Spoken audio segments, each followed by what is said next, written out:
एक 45 साल के शख्स दलित महिला को बीच रास्ते में रोक लेता है और उस महिला को कहती है कि तुम अपनी 14 साल की लड़की को मेरे साथ शादी करा दो।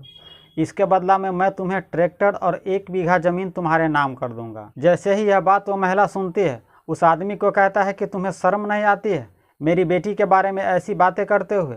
तुम अपनी उम्र देखो, कहाँ तुम 45-50 साल का है और मेरी बेटी अभी 14 साल की है। वह महिला उस आदमी को तो बहुत कुछ कहना चाहती थी, लेकिन वह आदमी दबंग टाइप का था, गुंडे टाइप का था, और यह बेचारी महिला बिल्कुल गरीब थी, दलित थी। इसीलिए वह उस शख्स को कुछ ज़्यादा बात नहीं करती है और अपने घर वापस आने लगती है। जब वह महिला अपने घर वापस आने लगती है तो वह शख्स धमकी देते हुए उस महिला को कहती है कि अगर तुम अपनी बेटी की शादी मेरे साथ नहीं किया तो देख लेना तुम्हारी बेटी के साथ क्या अंजाम होगा। और ठीक इसके 5 दिन के बाद उस नाबालिग 14 साल की लड़की के साथ रेप नहीं बल्कि गैंग रेप होता है। उसके एक स्तन को काटकर टुकड़े टुकड़े करके उस मांस को फेंक दिया जाता है और उसके प्राइवेट पार्ट पे 50 से अधिक बार चाकू से वार किया जाता है। उस लड़की के शरीर पे कई जख्म के निशान पाया जाता है। उस लड़की के साथ इतनी हैवानियत और दरिंदगी किया गया था कि जिसने भी उस लड़की का उस हालत में देखा उसका रूह कांप जाता है। उस महिला को जिस शख्स ने धमकी दिया था, क्या उसकी बेटी के साथ वही दरिंदगी किया था या कातिल कोई और है? कहानी में आगे जानेंगे। नमस्कार दोस्तों, मैं हूं अंकुश। आज की सच्ची घटना जो आप सुन रहे हैं, यह घटना बिहार के मुजफ्फरपुर ज़िला की है। मुजफ्फरपुर ज़िला के अंदर एक थाना आता है जिसका नाम है पारू। इस पारू थाना के अंदर एक गांव आता है जिसका नाम है लालू छापरा नया टोल।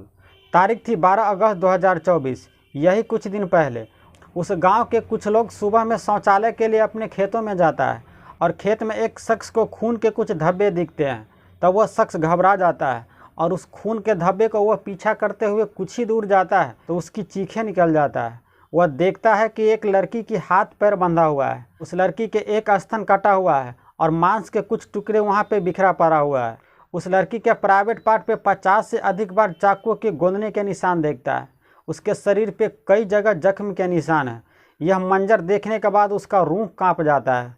वह जोर जोर से चिल्लाने और चीखने लगता है। यह चीखने और चिल्लाने की आवाज़ आसपास के लोगों के कानों तक पहुंचता है। भागते हुए उस शख्स के पास आता है और उस लड़की के साथ जिस तरह से हैवानियत हुआ था, वह मंजर देखने के बाद उन लोगों का भी रूह कांप जाता है। इस घटना के बाद फौरन वो लोग गांव में जाकर कहता है। गांव के लोग भागते हुए उस लड़की के पास आता है और गांव के लोग भी उस लड़की का यह हालत देखकर उन लोगों का भी रूह कांप जाता है। उसी भीड़ में से 2 दलित रोते और चीखते हुए यह कहता है कि यह मेरी बेटी रूपा की लाश है। अपनी बेटी का यह हालत देखकर जिस तरह से उसकी बेटी के साथ दरिंदगी किया था, उनका भी रूह कांप जाता है। वह रोते हुए और चीखते हुए कहती है कि मेरी बेटी का हालत गांव के ही संजय राय और उसके 4 दोस्तों ने किया है। यह बात वह बार बार कहे जा रही थी। उसी में से कुछ लोग पारू थाना के पुलिस को फ़ोन कर देती है। मौके पे पुलिस आती है और वह देखती है कि 14 साल की लड़की के साथ जिस तरह से दरिंदगी किया है, उसके साथ हैवानियत किया है, पुलिस का भी रूह कांप जाती है। उस वक्त भी रूपा की माँ रोते हुए बस एक ही बात कहे जा रही थी कि मेरी बेटी का हालत गाँव के ही संजय राय ने किया है और उसके 4 दोस्तों ने मिलकर मेरी बेटी के साथ ऐसी हैवानियत किया है। पुलिस 14 साल के रूपा की लाश को पोस्टमार्टम के लिए भेज देती है। मौके पे पुलिस को खुरपी भी मिलता है और उस खुरपी पे खून के धब्बे भी लगे थे। खुरपी वो चीज़ होता है जो गांव के लोग घास छीलने में काम लेता है और लड़की को मारने के लिए वो लोग हथियार के तौर पे खुरपी का इस्तेमाल किया था। वहाँ के कुछ लोग अनुमान लगा रहा था कि इसी खुरपी से शायद इस लड़की का स्तन को काटा गया था और उसी खुरपी से उस लड़की का एक स्तन काटा गया था और उसी खुरपी से उस स्तन को टुकड़े टुकड़े करके उसके मांस को फेंक दिया गया था।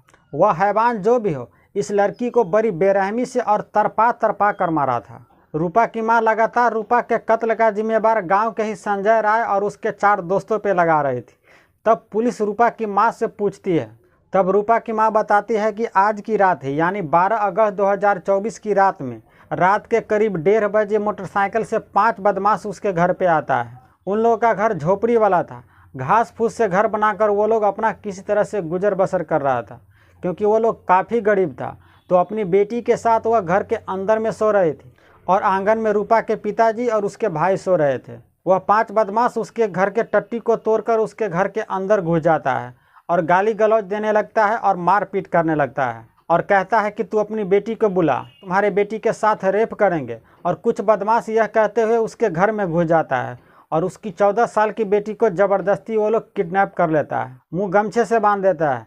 वह लड़की तड़पने लगती है। वह पांचों बदमाश मुंह को ढक के रखा था। जब लड़की का वो लोग ज़बरदस्ती किडनैप कर रहा था तब धोखे से एक शख्स का मुंह से कपड़ा हट जाता है और उस लड़की के माँ बाप उस शख्स को पहचान लेता है। उसका नाम संजय राय था और वह गांव के ही रहने वाला था। उस लड़की को ज़बरदस्ती बाइक पे बिठा लेता है और हथियार दिखाते हुए कहता है कि अगर तुमने शोर शराबा करने की कोशिश किया तो तुम्हारे पति को और तुम्हारे बेटे को यहीं जान से मार डालेंगे। यह कहते हुए वह पांचों बदमाश रूपा को लेकर वहां से मोटरसाइकिल से भाग जाता है। रूपा के माँ बाप और उसके भाई उस बाइक का कुछ दूर पीछा करता है, लेकिन वो लोग बाइक से तेजी के साथ भाग जाता है और ये लोग पैदल था। सुबह में रूपा की लाश खेत में मिलता है। महिला आगे यह कहती है कि संजय राय उसकी बेटी का 5-6 महीना से पीछा कर रहा था और घटना से 5 रोज पहले रूपा की माँ बाजार गई थी और बाजार से जब वापस आ रही थी तब संजय राय उसे रास्ते में रोक कर यह कहता है कि रूपा की शादी मेरे साथ कर दो, इसके बदला में मैं तुम्हें 1 ट्रैक्टर और 1 बीघा ज़मीन तुम्हारे नाम कर दूंगा। लेकिन रूपा की माँ शादी से मना कर देती है और कहती है कि तू अपनी उम्र देख, जितनी उम्र की मेरी बेटी है उतनी उम्र का तो तुम्हें 2-2, 3-3 बच्चे हैं और तू मेरी बेटी से शादी करेगा। और वह अपने घर आने लगती है। तब संजय राय धमकी देते हुए कहता है कि अगर तू अपनी बेटी की शादी मेरे साथ नहीं किया तो इसका अंजाम बहुत बुरा होगा। और ठीक 5 रोज के बाद उसकी बेटी के साथ रेप होता है।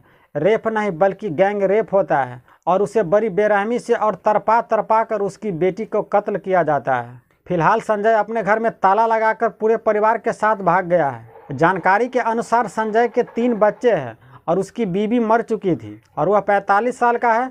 उसके पास 2 ट्रैक्टर और 5 बीघा ज़मीन है, इसीलिए 1 बीघा ज़मीन भी उसके नाम करने के लिए वह तैयार था। जिस तरह से 14 साल की दलित लड़की के साथ पहले गैंग रेप किया गया है, इसके बाद बेरहमी से उसे कत्ल किया गया है, यह घटना अब राजनीतिक रूप ले चुका है। कई दलों ने यह मांग कर चुका है कि अगर कातिल जल्द से जल्द नहीं पकड़ा जाता है तब वो लोग चक्का जाम करेगा और 21 अगस्त को पूरा मुजफ्फरपुर जिला में चक्का जाम करेगा। पुलिस पे लगातार कातिल को पकड़ने का दबाव बन रही है, लेकिन अभी तक पुलिस के हाथ खाली है। इस घटना का 5-6 रोज होने के बावजूद भी संजय को पुलिस अभी तक गिरफ्तार नहीं कर चुकी है। पुलिस उसके घर पर नोटिस चिपका दिया है कि 2 दिनों के अंदर वह पुलिस के सामने सरेंडर नहीं होता है तो उसके घर की कुर्की जब्ती होगा। अब देखते हैं कि 2 दिनों के अंदर संजय अपने आप पुलिस के सामने सरेंडर करता है या पुलिस उसे कहीं से गिरफ्तार करती है। फिलहाल इस केस में मेरे पास इतना ही जानकारी है। जैसे ही केस में नया अपडेट आएगा मैं आपको ज़रूर बताऊंगा। तब तक आप अपना और अपनों का ख्याल रखिए। हम आपसे अगले वीडियो में मिलते हैं। तब तक आप अपना और अपने पूरे परिवार का ख्याल रखिए। जय हिंद, जय भारत।